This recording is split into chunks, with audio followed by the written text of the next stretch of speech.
All right, welcome back to another episode of Modern Cyber. We are in our breach series again today, and we're actually delighted to be joined by somebody who has been on the show before. For those unfamiliar, our breach series is a series where we go deep at times, or we go topically at times, really depends on the situation, but we go into a real world breach example with somebody who was there, who's familiar with the incident, and our goal is to walk you through what were the steps taken to understand what happened, and really importantly, to take away lessons learned from the whole situation. Breaches are unfortunately a terrible thing to go through. I've been through them myself. You might remember that my episode was actually the first one in our breach series, but they are things that we can really build on, share experiences, and learn from in a respectful, anonymized way. So as with all other episodes, we won't be talking about specifically named organizations. We will share what we can to the extent that we can, and again, focus on lessons learned. With all of that said, I'm delighted to be joined today by Jeff Lyon. Jeff is a business information security advisor who empowers organizations to take control of their cybersecurity frontier as the CEO and founder of TheCyberWild. As I mentioned, Jeff's been on the show previously. If you want more details about Jeff and his background, I really do encourage you to go back into that episode with Jeff previously. We talked about healthcare. We talked about challenges around cybersecurity and healthcare. Healthcare is one of the most targeted industries by threat actors. With all of that said, Jeff, thank you so much for taking the time to join us again. Really looking forward to hearing and learning from you today on today's episode. Thank you, Jeremy. I'm glad to be here. And good afternoon, everyone. Awesome. Well, let's start by getting into it. And I kind of want to start the conversation like we do with a lot of these conversations, which was, how did you first learn that something was going on? Well, I was on my way home from a long weekend, wonderful trip, and I got a phone call on a beautiful Sunday afternoon. And it was one of my clients, a hospital, that they were panicking. They didn't know what to do. They had got a mysterious email saying that their systems were being encrypted, and yes, they were. Stuff was shutting down. Yep. And it was a ransomware attack. Yep.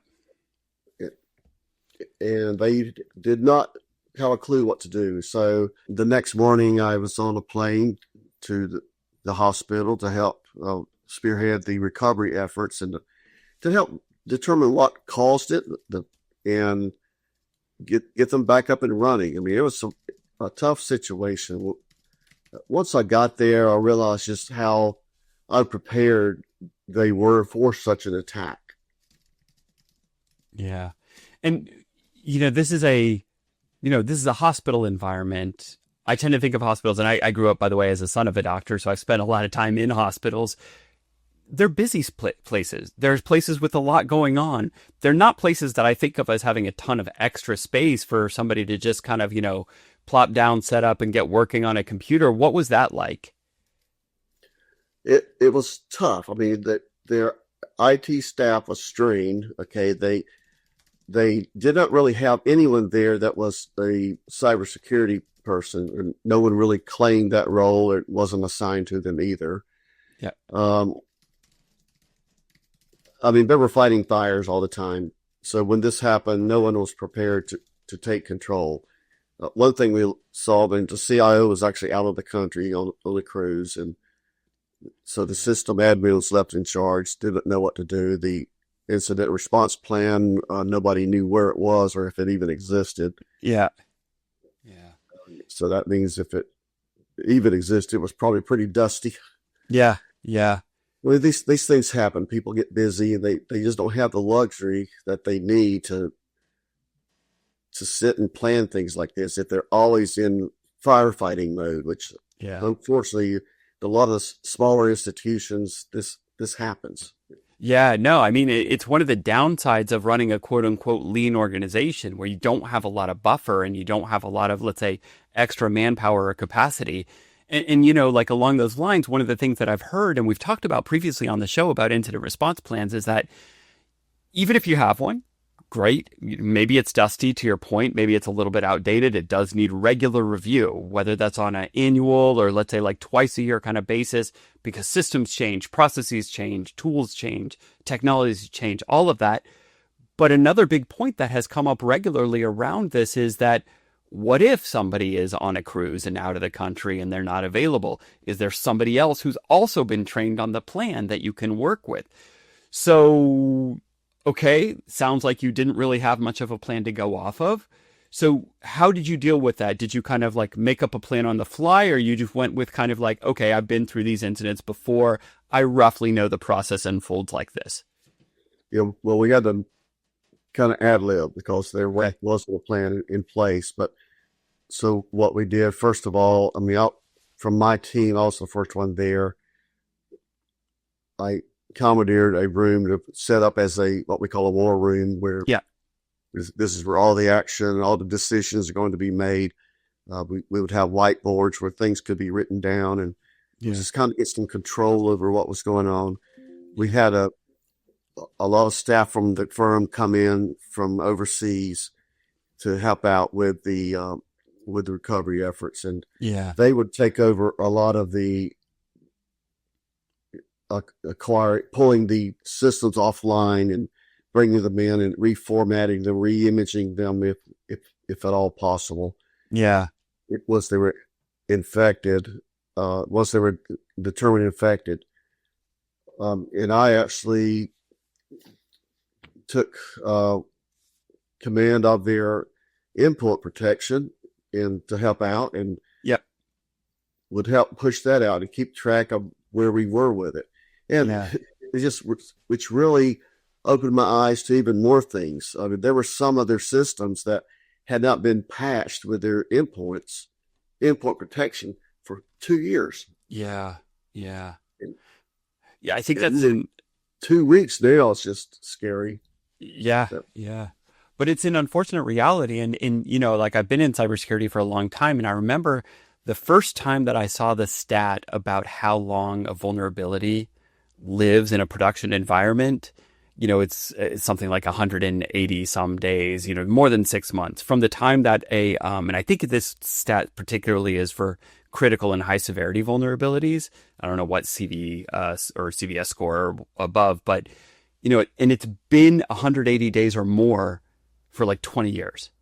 And like that stat has never improved in the life cycle that I've known it. So you're dealing with this situation. You've got stuff that hasn't been necessarily patched in 2 years. Did you kind of say, okay, great, but if those systems aren't infected right now, that's not high priority. Highest priority is dealing with infected systems and recovery. How did you manage, we know we're now uncovering this other stuff, but we've got this in our face emergency to deal with. How did you balance that? Well, first of all, how can we sustain operations in a disaster mode where it's not patient impacting? And that's the most important, is your patient. Yeah. We will make sure that the staff's still able to do their job and the patients still being taken care of. So pen and paper for that is about all we can do. Yeah. Backups some of the systems were being restored from backups. Okay. Unfortunately, some of the backups also had I would call it the script, the seed for the ransomware. Yeah. Yeah. It was actually TrickBot, if you've ever heard of that. I've heard the name. I'm not familiar, but I've heard the name for sure. And most of our audience will have as well, I'm sure. Yeah. And, but it was, we had to find ways to work around. I had to be able to clean it off because you couldn't really rely on the backups for some of that. But eventually, the most critical systems that the hospital needed to come back online were restored first. Okay. Makes sense. And less critical, I mean, they could have been 2 weeks down the road before everything else was back online. Okay. In that intermediate time, I'm curious about one thing, because I personally haven't been through a ransomware attack, knock on wood here. But one of the concerns that I've heard around ransomware attacks is the high probability of reinfection. So as you deal with that, it's okay, you've prioritized the critical, the mission critical systems. Makes perfect sense, of course. You've got these other systems. What do you do with them in the meantime? You take them all off the network to prevent the risk of reinfection, or how do you handle that?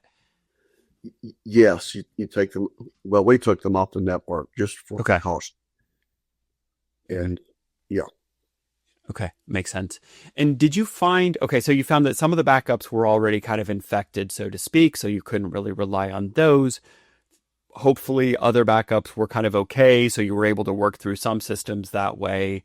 Um, were you able to end up tracing back to figure out how the initial infection got into the environment?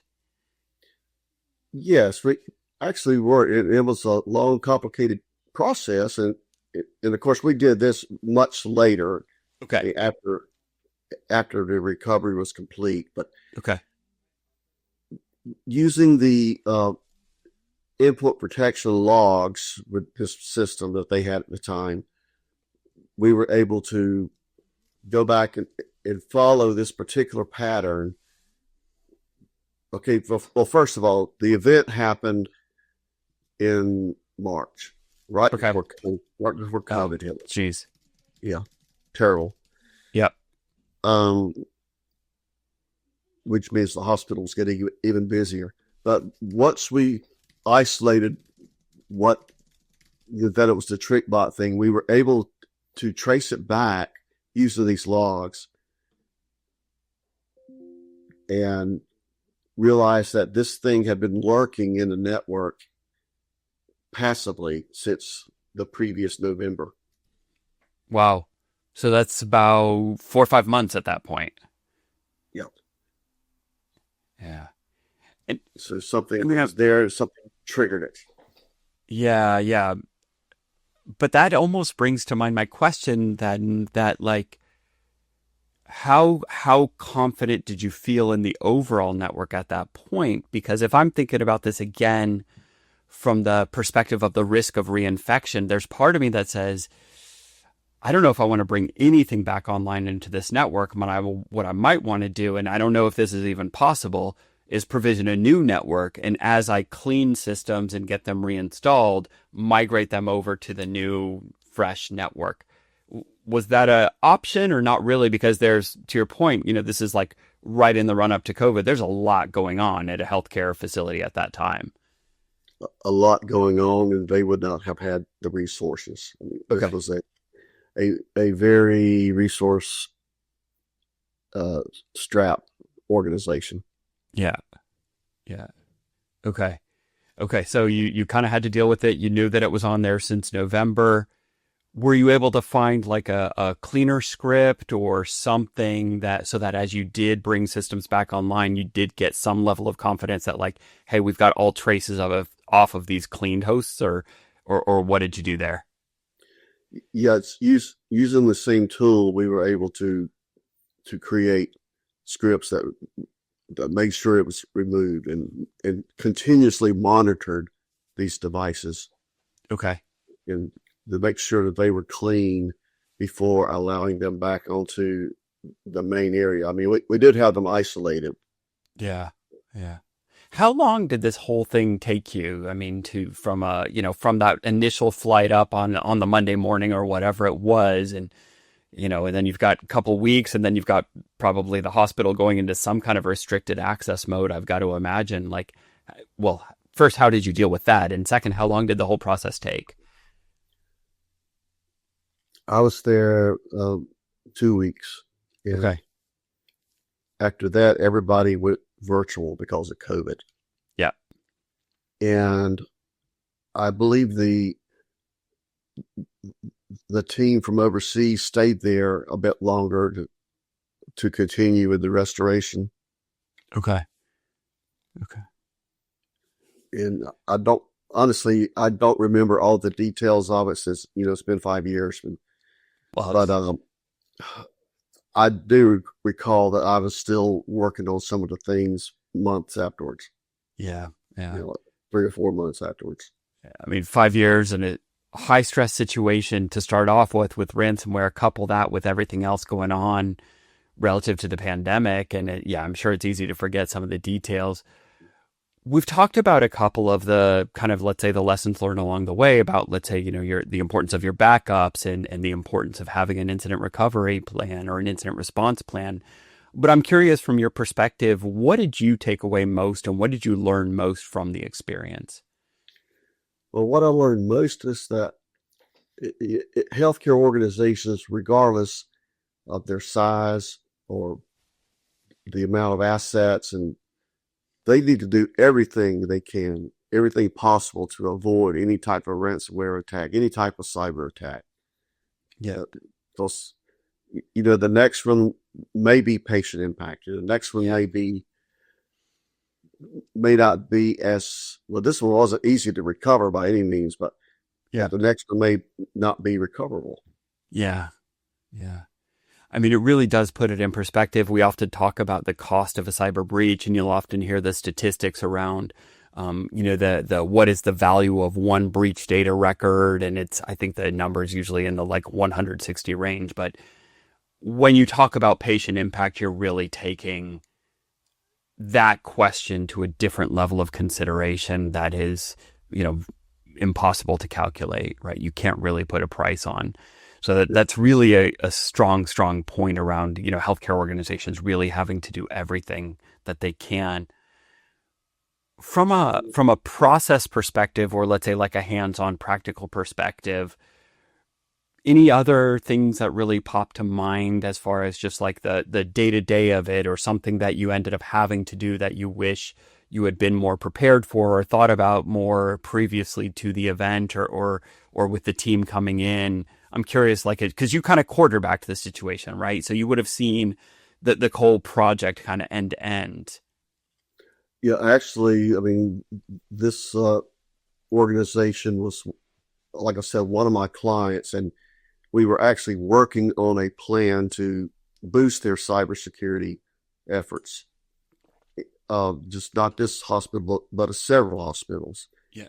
And what we were doing, first of all, is the security assessment based on a combination of the NIST CSF as well as the CIS benchmarks. Yeah. So we did that and created a score for each of the hospitals. And based on that, we did a gap analysis and created what we call a get well plan to help them determine what they can do immediately to increase their resilience, what can be done with just a little money, but what can be planned for the next phase. Yeah. So just simple things like password management and MFA and monitoring and knowing how to monitor, knowing how to use a SIM would be so important. Yeah. Developing that incident response plan, and not just developing it and putting it on the shelf to collect dust, but how those tabletops. Yeah. If you even want to call them tabletops anymore. I learned yesterday that's an old-fashioned phrase. Oh, I didn't know that. Well, I didn't either, but somebody told me it was. I don't remember what the replacement for it is. But Okay. Yeah, we won't go there. And also, any tool that is there to protect you, never pretend it's a set and forget. Make sure someone is accountable for it. Yeah. Make sure that they understand everything about that tool, that they know how to manage it, that they know how to understand when something's not working right with it, that they understand the consequences. Yeah. That point about kind of, let's say, the ownership and configuration and kind of, making sure that the implementation is done up to the level that it's meant to be done is so important. And I mean, by the way, this is true outside of cybersecurity as well.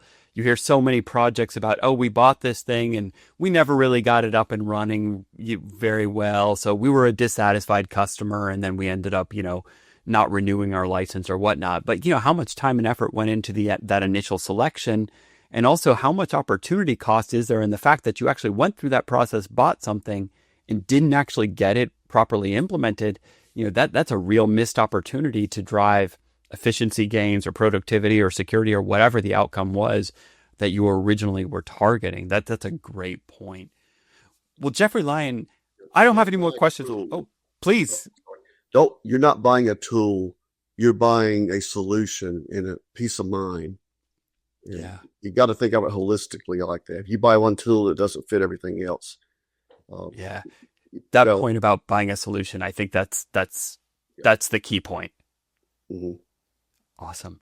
Well, on that note, I will thank you so much for taking the time to join us back on here, for sharing the experience.